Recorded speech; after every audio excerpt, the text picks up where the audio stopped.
Il y a eu 3 facteurs importants cette semaine, la Chine et encore la Chine.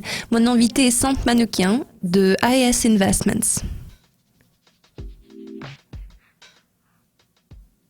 Sant, commençons par le sentiment économique de la zone euro qui a progressé à son plus haut sur 5 ans en décembre. Les pressions inflationnistes demeurent en place. Vous attendez-vous à ce que la Banque centrale européenne annonce plus de mesures de relance à court terme ? Je ne suis pas sûre si cette amélioration en termes de confiance se rapporte à l'économie dans son ensemble ou bien à l'activité de la BCE.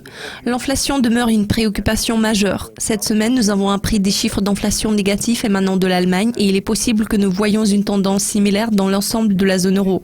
Voilà pourquoi les données de l'IPC sont généralement si importantes. Vous n'êtes pas sans savoir que le taux de l'euro n'a pas trop changé depuis la deuxième vague de QE. En ce qui concerne la menace émanant de la Chine, je crois que la BCE est en alerte et Mario Draghi cherche une excuse pour baisser les bras. L'Australie a enregistré un autre déficit commercial massif en novembre. Cependant, l'on constate une amélioration par rapport aux résultats du mois d'octobre. Envisagez-vous une amélioration graduelle de la situation en allant de l'avant ?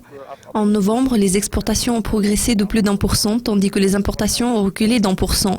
Fait intéressant, le volume des échanges s'est dégradé non à cause de la Chine, mais à cause de la baisse du volume des transactions avec le Japon, les États-Unis et la Corée. L'impact va bientôt se faire ressentir sur le dollar australien. On peut espérer voir une reprise continue des exportations dans un proche avenir. On dirait que les jours heureux sont derrière nous, à moins que la Chine ne décide de mettre en œuvre de grandes mesures de stimulation.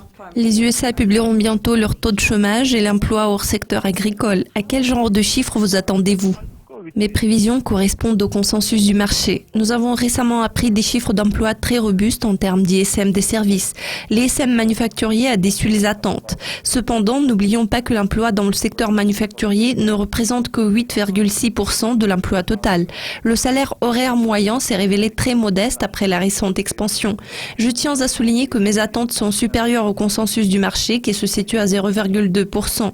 Je ne crois pas que nous puissions voir un grand impact sur le dollar si ce chiffre apparaît aux alentours de 0,3% ou plus. Par contre, si ce chiffre se révèle inférieur, ça pourra entraîner des ventes massives comme d'habitude. Enfin, que pouvez-vous dire sur les principales publications économiques de la semaine écoulée ?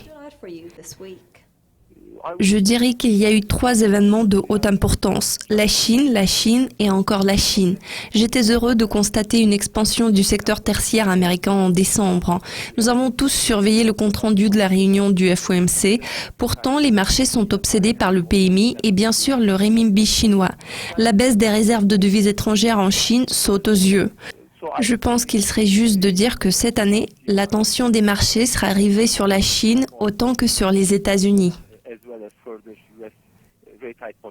Sant, c'était un plaisir de discuter avec vous. Merci beaucoup. Restez avec nous tout au long de la semaine pour plus d'actualités, de mises à jour et d'interviews exclusives. Moi, Louise McCauley, vous dis à la prochaine. Bon week-end.